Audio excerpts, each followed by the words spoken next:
Hi welcome to hash you నేను మనోజ్. అయితే ఈరోజు మాదాపూర్ హైటెక్స్ కమాండ్ పరిధిలో చాలా స్లమ్స్ ఏరియాస్ని ఈరోజు హైడ్రా చీఫ్ ఏవి రంగనాథ్ మొత్తాన్ని కూల్ చేస్తున్నారు. మీరు విజువల్స్ చూసుకోవచ్చు, ఇది మొత్తం కూల్ చేశారు. సో ఈ స్లమ్ మొత్తాన్ని కూల్ చేశారు.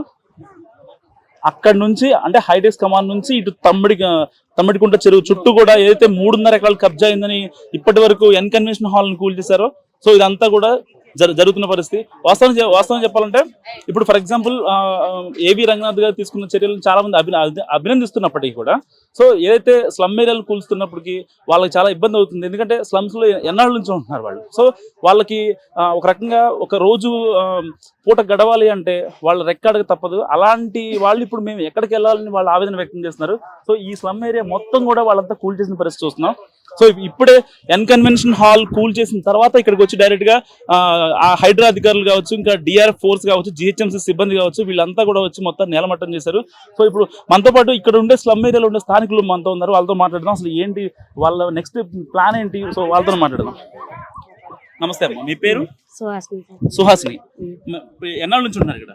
ఒక 3 నెలలు 4 నెలలు అవుతుంది సార్. మరి ఇప్పుడు నెక్స్ట్ ఎటు వెళ్దాం అనుకుంటున్నారు? మీ ప్లాన్ ఏంటి? ఎక్కడ వెళ్ళేకైతే లేదు సార్, మాకి ఎక్కడైతే లేదు, ఎక్కడ పోయినా ఉన్నీరు. ఇదే ఉన్నాము. ఇప్పుడు ఏదో కూల్ చేసినారు, ఏదో ఉన్ని సడన మేము ఉంటాము కదా సార్. మేము ఇది మేము మమ్మల్ని ఖాళీ చేయమంటే మేము ఎక్కడ పోతాము? ఎక్కడ పోయేకైతే వర్షాకాలం, అది కాక అన్నం లేదంటే లేదు, ఏంది మేము ఉంటే ఇక్కడే ఉంటాం, లేదంటే ఎక్కడ పోయాక ప్లేస్ చూపియండి రోడ్డు మీద, లేదంటే మేము ధర్నా చేస్తాం, పోయి అక్కడ రోడ్ లోనే ఉంటాం.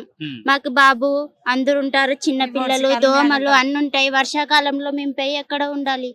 మీరే చెప్పాలి మాకి. మీరు ఎప్పటి నుంచి ఉంటారు ఇక్కడ? మేము 3 నెలలు 4 నెలలు అయింది సార్ వచ్చి. అంతే సార్, వేరే కాడుంటే అక్కడ ఖాళీ చేపిస్తున్నారు, ఇక్కడ ఖాళీ చేపిస్తారు. వాళ్ళని ఖాళీ చేపిస్తారు సార్. మమ్మల్ని అయితే ఉన్నీరు, చెత్త పని చేస్తాం కాబట్టి ఖాళీ చేపిస్తున్నారు. మేము పోయి ఎక్కడ ఉండాలి? ఇక్కడ లేకుంటే మేము వేరే చోట కానీ మాకు ఇంకా పని చేసుకుంటే తినాలి, అన్నం లేకుంటే లేదు. అందుకు మీరే మాకు చెప్పండి ఏదో ఒకటి. మీరు ఇస్తే ఎక్కడ ఉండమంటే అక్కడ ఉంటాం, అంతే. మీ పేరు? నాగేశ్వరి. ఎక్కడి నుంచి వచ్చారు మీరు? కర్నూలు నుంచి కర్నూలు నుంచి వచ్చిన. ఎప్పటి నుంచి ఉన్నారు ఇక్కడ? 3 నెలలు 4 నెలలు అవుతుంది సార్. మరి ఇప్పుడు స్లమ్స్ మొత్తం కూల్ చేశారు కదా, మరి ఇప్పుడు నెక్స్ట్ మీ ప్లాన్ ఏంటి? ఎటు వెళ్దాం అనుకుంటున్నారు? ఎక్కలేదు సార్, మా పరిస్థితి ఇదే. మనం చెత్త పని కొడతాము, చెత్త పని చేస్తాము, వచ్చేదే మేము టైము. ఎప్పుడు వస్తాము ఎప్పుడు వెళ్తాము, మా టైం అనేది తెలియదు. భూలే అన్నంలే ఉయ్యాదు. ఈడొచ్చి ఉంటుంది గవర్నమెంట్ స్థలం అని, ఇంకా అక్కడ ఉంటుంది, అక్కడ ఖాళీ చేయించినారు. ఇక్కడ ఉంటాము, మళ్ళీ ఇదే పనే. మేము ఇంకెక్కడ పోయి బతకాలి సార్? మాకు అదొకటి చేయాల.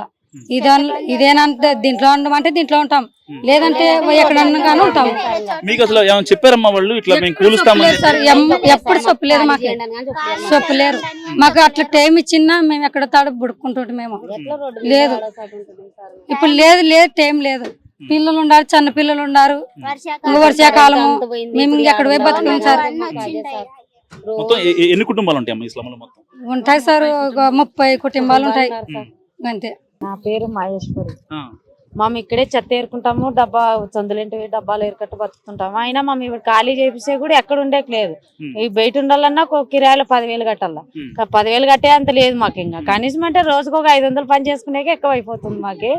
ఇంకా ఎప్పుడు మేము కిరాయిలు కట్టేది? ఇంక ఇక్కడ ఖాళీ చేపిస్తే ఎక్కలేదు సార్. మేము కిరాయిలు కానీ లేదు, ఇటు ఊరికనే ఉంటున్నాం. మేము 2 నెలలు అయింది అంతే ఉండబట్టి. కానీ ఊకనే గవర్నమెంట్ స్థలం కట్టి ఊకనే వేసుకుంటున్నాం, కొట్టాలంతే.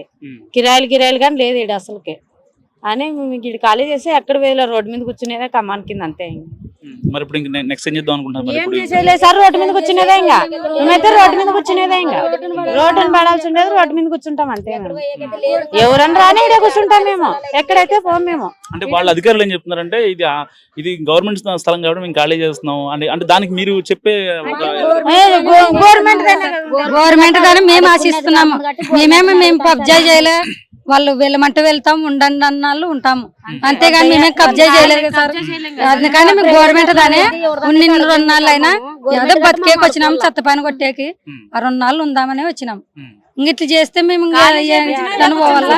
ఎక్కడ ఉండాలా? ఏం కట్టాలంటే కట్టలేము కదా సార్. మేము రూమ్ తీసుకోవాలంటారు, రూమ్ ఊరికనే వస్తుందా? రాదు. ఏదో ఇది ఇంత గవర్నమెంట్ స్థలం కట్టి ఉంటున్నాము, కిరాయిలే ఏం లేదు కదా సార్. దానికి ఇడే ఉంటున్నాము, ఇక్కడ ఉంటున్నాము. ఇప్పుడు అదే గవర్నమెంట్ వలన కన్నా 4-5 వేలు, అడుగుతారు 2,000, 3,000 కిరాయి ఖచ్చితంగా అడుగుతారు. 10,000 సార్ కిరాయి. ఇప్పుడు ఎంత రూమ్ కిరాయి అయితే చిన్న 10,000 సార్. మేము అడుగుతారు. చేసుకునేదే 500, అంతేగాని మేము 10,000 కిరాయి నెలకి ఎక్కడి నుంచి కట్టాలి సార్?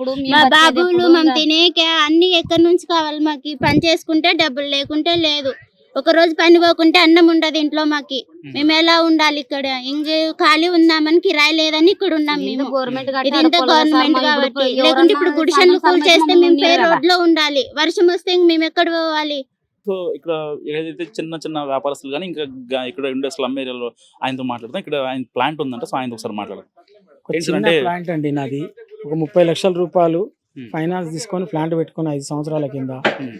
ఈ హైదరాబాద్ వచ్చేసి కనీసం ఒక నోటీస్ గానీ ఇవ్వలేరు. లేదు ఎవరైనా వచ్చిందా మార్కింగ్ చేసి ఇక్కడ దాకా బఫర్ జోన్ వస్తానా పర్లేదు. నాకు తెలిసినంత 50 ఇప్పుడు FTL ట్యాంక్ ఏదైతే మార్క్ ఉంటుంది ఆ దిమ్మ, FTL ట్యాంక్ దిమ్మ కాడ నుంచి మా దగ్గర దాకా టేప్ పెట్టి కొలిచినా గానీ 108 ఫీట్లు ఉంటుంది. అంటే బఫర్ జోన్ ఎంత ఉండాలి మనకు? 90 ఫీట్లు, 98 ఫీట్లు ఉంటుంది. ఓకే, దాన్ని చూసిన తర్వాత మేము మున్సిపల్ పర్మిషన్ కూడా తెచ్చుకున్నాం ఏది పెట్టుకోనికే. పెట్టుకున్న తర్వాత ఇప్పుడు వచ్చేసి వీళ్ళు ధనాదాన్ని కూడా కనీసం ఒక గంట టైం 2 గంటల టైం ఇచ్చినా గానీ అందులో 30 లక్షలు ఉన్న సామాన్ బయటికి తీసుకుంటాం. ఎట్లా కూడా కొట్టిరో చూడండి మొత్తం. ఈ అప్పు కూడా తీరలేదు నాది. ఇంకా 15 లక్షల అప్పు ఉన్నది. మీకు అసలు కనీసం వాళ్ళు ఇంటిమేషన్ ఇవ్వలేదు, ప్రాపర్ ఇంటిమేషన్? ఇంటిమేషన్ ఎక్కడ ఉంది స్వామి? నేను గోల్కొండలో ఉన్న వచ్చేటాకల కూల కొడుతుండ్రు అంతే, ఇంకేముందాడా? ఇంటిమేషన్ దూరం మాట. నేను వేరే మా అమ్మ ఇప్పుడు మీరు కూడా చూసుకోండి, వాసవి హాస్పిటల్లో మా అమ్మని చేంజ్ చేసిన. అడిగి పోదామని పోతున్నా గచ్చిబౌలి నుంచి గోల్కొండ దాకా పోయినానో లేదో ఫోన్ వస్తే రిటర్న్ వచ్చిన అంతే. అంటే ఫైనల్ గా హైడ్రా తీరుని మీరు ఏకీపిస్తారా లేకపోతే? నేను హైడ్రాని తప్పు పడతలేను. మీరు బఫర్ జోన్ ఉంది బాబు ఖాళీ చేసుకోవాలంటే మేము ఖాళీ చేసుకుంటుంటే మీరు కూలగొట్టినా బాధ లేకుండే. కానీ బఫర్ జోన్ అని చెప్పకుండానే వచ్చి కూలగొట్టడం అనేది నాకు అర్థమే కాలేదు. బఫర్ జోన్ కూడా లేదు. నేను కూడా కొలుస్తాను, మీరు కూడా కొలుస్తాం రండి. టేప్ FTL కాడ నుంచి దిమ్మ కాడ నుంచి ఎంత ఉందో కొలుచుకుందాం. కనీసం ఒక మాట కనీసం చెప్పినా కానీ మాట వరుసకు. ఎందుకంటే నోటీసులు ఇస్తే వీళ్ళు ఏం చేస్తారు, స్టే తెచ్చుకుంటారని వాళ్ళ భయం ఉండొచ్చు. స్టే దూరం మాట, నోటి మాటతో ఒక గంట టైం ఇచ్చినా కానీ స్టే అయితే గంట సేపట్లో రాదు కదా. మేము కాల్ చేసుకుంటుంటాం. అదన్న 30 లక్షలు మిగులుతున్నాయి కదా మాకు. షెడ్ పోతామనే ఒక 10 లక్షలు పరగబడేది లేదు. ఒక 15 రోజుల నుంచి హైడ్రా ఈ కూల్చివేతలు ఇవన్నీ చేస్తుంది కదా. సో ఆ టైంలో మీరు బఫర్ జోన్ లో ఉంది లేదా అని ఎవరన్నా మీరు అప్రోచ్ అయ్యారా?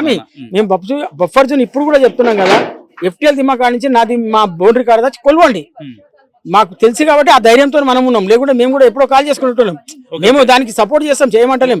బఫర్ జోన్ లో ఏం కట్ అవుతుంది, రేపు పొద్దుగల ప్రాబ్లం వస్తాయి కాబట్టి. కానీ మేము సపోర్ట్ చేస్తాం, చేయమంటలేం. అనవసరంగా వచ్చి దెబ్బ కూల కొట్టేస్తే మాకు ఎంత లాసు.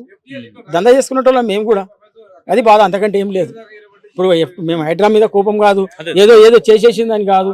కొంచెం టైం ఇచ్చినుంటే మేము బయట పడుతుంటాం కొంచెం, అంతకంటే ఏం లేదు. అప్పు నుంచి బయటపడతాం కదా. అమ్ముకున్నా కానీ ఒక 5 లక్షలు వస్తే అనుకునే ఇది వస్తుండే. ఏం కాలేదు కదా, అమ్ముకోనిక కూడా లేదు అది కనీసం. చెప్పండి, అంటే ఏంటి హైడ్రాని సమర్థిస్తారా లేకపోతే? హైడ్రా మంచిదే సార్, కాకపోతే ఇది ఇట్లా ఎరగొట్టడం అది న్యాయం కాదు సార్. మాకు అసైన్మెంట్ లవని పట్టిదారులం మేము. 1961లో మాకు అసైన్ పట్టిదారులం మేము. ఇప్పుడు మేము వ్యవసాయం చేసుకోవాలంటే ఇప్పుడు వీలు అయితే లేదు. 2018 వరకు కూడా వ్యవసాయం చేసినాం మేము. 18 వరకు కూడా వ్యవసాయం చేసినాం, అగ్రికల్చర్ చేసినాం. దాని తర్వాత కూలీలు వాళ్ళకు లేబర్లకు కూలీలు ఇవ్వాలంటే మాత్రం వెళ్తలేదు సార్. అందుకు గురించి ఇంత షెడ్ వేసుకొని జీవనోపాధి లెక్క చేసుకుంటున్నాం. దానికి కూడా వచ్చి ఎంబడే ఇరగొట్టేస్తే ఎట్లా సార్? మాకు చిన్న నోటీస్ ఇవ్వాలి, ఇంటిమేషన్ ఇవ్వాలి కదా సార్. ఇప్పుడు లక్షల నష్టమైంది సార్ మాకు. ఇప్పుడు ఎవరికి చెప్పలేకపోతున్నాం. అంటే ఇప్పుడు ఈ హైడ్రా వచ్చిన తర్వాత ఈ కూల్చేతల పర్వం స్టార్ట్ అయినప్పుడు మీరు FTL లో ఉన్నారు లేకపోతే బఫర్ జోన్ అని చెప్పి ఎవరైనా అప్రోచ్ అవ్వడం జరిగిందా లేకపోతే వాళ్ళు వచ్చి డైరెక్ట్ చేశారు? వాళ్ళు వచ్చి డైరెక్ట్ చేసారు సార్ మా దగ్గర. వాళ్ళు వచ్చి డైరెక్ట్ చేసారు, మాకు ఏం ఇంటిమేషన్ ఇవ్వలే. వచ్చి దాదాపు ఇరగొట్టేసారు. ఒక రోజు 2 రోజులు ముందే చెప్పాలి కదా సార్, తీసేయండి అమ్మా ఇది ఇరగొట్టేస్తామని చెప్పేసి తీసేస్తాం మేమే.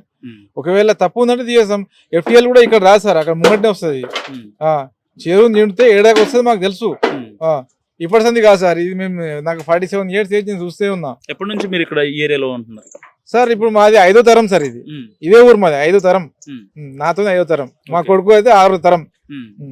మీ ముత్తాతల కాడి నుంచి? ముత్తాతల కాడి ఇదే ఊరు సార్ మాది.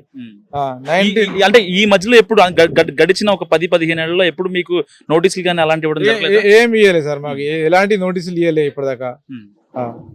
మేము దయచేసి సార్ వాళ్ళకి ఇదే రిక్వెస్ట్ చేస్తున్నాం, సార్ ఇట్లా చేయకండి. మేము జీవనోపాధి ఏం లేదు, దీని మీదే మేము బతకాలా. మాకేం పెద్ద రెంట్లు రావు, ఏం రావు సార్. ఎంక్వైరీ చేసుకోండి మీరు కావాలంటే.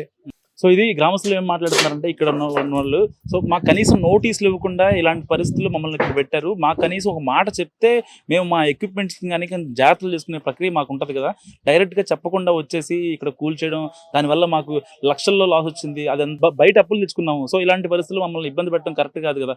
హైడ్రాని మేము వ్యతిరేకించట్లేదు, కానీ మాకు చెప్పకుండా కూల్చేయడం కరెక్ట్ కాదు అంటున్నారు. కెమెరామెన్ నాయక్తో #HashtagYouHyderabad.